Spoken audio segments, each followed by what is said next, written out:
আজকে আমাদের এই প্রেস কনফারেন্সে উপস্থিত ত্রিপুরা রাজ্যে ভারতীয় জনতা পার্টির রাজ্য কমিটির সভাপতি শ্রী রাজীব ভট্টাচার্য মহোদয়কে এবং ধন্যবাদ জানাবো। আমাদের সাথে উপস্থিত আমাদের আইপিএফটির রাজ্য কমিটির সদস্য তথা স্পোকপারসন শ্রী বিধান দেববর্মা মহোদয়। আজকে আমাদের প্রেস কনফারেন্সে আমি প্রথমে ভারতের মাননীয় প্রধানমন্ত্রী শ্রী নরেন্দ্র ভাই মোদীকে আমি ধন্যবাদ জানাবো, কেননা সকলের কাছে মনে অবগত আছে এবং জানা আছে মনে করি, কেননা আমাদের প্রাক্তন আইপিএফের সভাপতি তথা রাজ্যের মাননীয় মন্ত্রী শ্রী এন.সি. দেববর্মা মহোদয়কে সম্মান জানিয়ে পদ্মশ্রী অ্যাওয়ার্ড দেওয়ার জন্য রাজ্যের আইপিএফটি রাজ্য কমিটি থেকে এবং রাজ্যের সকল জনজাতি অংশের পক্ষ থেকে ভারতের মাননীয় প্রধানমন্ত্রীকে ধন্যবাদ জানাবো। এবং আজকের এই প্রেস কনফারেন্সের মাধ্যমে আমি আইপিএফের পক্ষ থেকে জানানো চাই, কেননা বিগত 2018-তে আমরা আইপিএফটি এবং বিজেপি জোট সঙ্গী হিসাবে আমরা বিগত 25 বছর বাম অপশাসন থেকে মুক্তি পাওয়ার জন্য, রাজ্যের জনগণকে মুক্তি দেওয়ার জন্য আমরা আইপিএফটি এবং বিজেপি সর্বশক্তি নিয়ে জনগণের উন্নয়নের স্বার্থে এবং রাজ্যের জনগণকে মুক্তি দেওয়ার স্বার্থে আমরা লড়াই করে জনগণ আমাদেরকে সহযোগিতা দিয়েছে এবং জনগণ আমাদেরকে আশীর্বাদ দেওয়ার জন্য আমরা বিগত 2018 বিধানসভা নির্বাচনে আমরা মেজর সংখ্যা নিয়ে আমরা রাজ্যের ক্ষমতাতে এসেছি।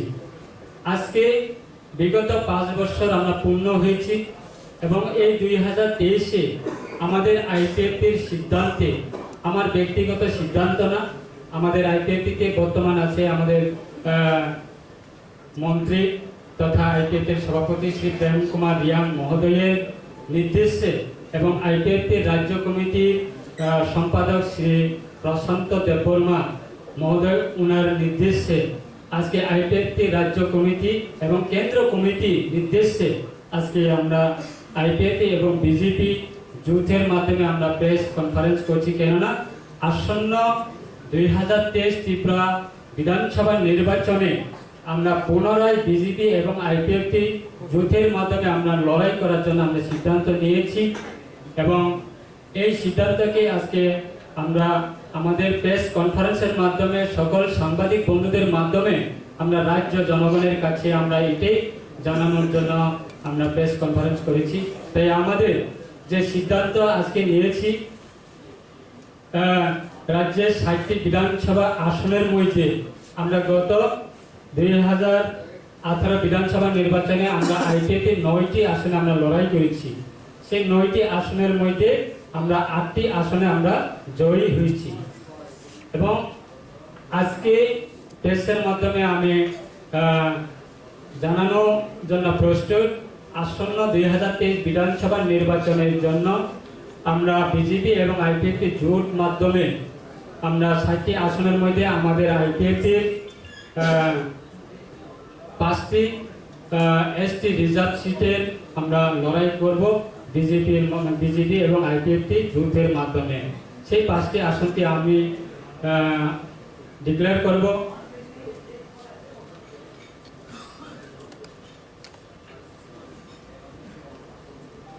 আমাদের 5টি আসনের মধ্যে রয়েছে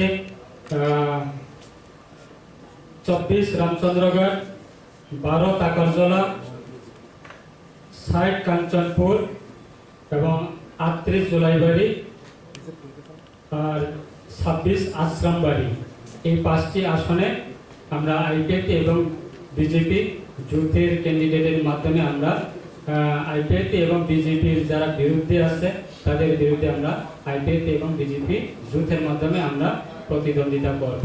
এবং সাথে আমি আরেকটি আপনার মাধ্যমে আমি রাজ্যের জনগণের কাছে আমি একটা শুভ সংবাদ পৌঁছানোর জন্য আমি চেষ্টা করব, কেননা এই 2023 বিধানসভা নির্বাচনে আমাদের ভারতের মাননীয় প্রধানমন্ত্রী ওনার আশীর্বাদে আমাদের 26 আশ্রামবাড়ি অ্যাসেম্বলি কনস্টিটিউয়েন্সিতে আমাদের রাজ্যের প্রাক্তন মন্ত্রী তথা আইপিএফটির প্রাক্তন সভাপতি শ্রী এম.সি. দেববর্মন মহোদয়ের তাইনের নেতৃত্বে, তাইনের সহযোগিতায়, তাইনের আশীর্বাদে আমরা 2018-তে যখন বিধানসভা নির্বাচনে ক্ষমতায় এসেছি, আজকে সেই জিনিসটাকে লক্ষ্য রেখে শ্রী এম.সি. দেববর্মন মহোদয় ওনার স্ত্রী, ওনার ডটারকে আমরা আইপিএফটি এবং বিজেপি জোটের মাধ্যমে আমরা ওই 26 আশ্রমবাড়ি অ্যাসেম্বলি কনস্টিটিউয়েন্সিতে নির্বাচিত করেছি এবং উনি কন্টেস্ট করবেন এবং সেই প্রপোজালকে এবং ভারতের প্রধানমন্ত্রী শ্রী নরেন্দ্র মোদী মহোদয়ের ওনার প্রপোজালকে আমরা আইপিএফটি রাজ্য কমিটির মাধ্যমে এবং রাজ্যবাসীর মাধ্যমে আমরা ধন্যবাদ জানাবো।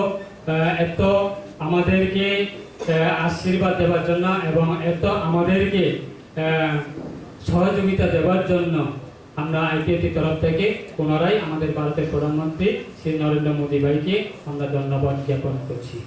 এবং আমার বক্তব্য, ওনার নাম জয়ন্তী দেববর্মা, উনি আশ্রমবাড়ি 26 আশ্রমবাড়ি অ্যাসেম্বলি কনস্টিটিউয়েন্সি থেকে কন্টেস্ট করবে আগামী 2023 বিধানসভা নির্বাচনে। বাকিটি ধন্যবাদ। বাকিটি পরবর্তীতে ঘোষণা দেব।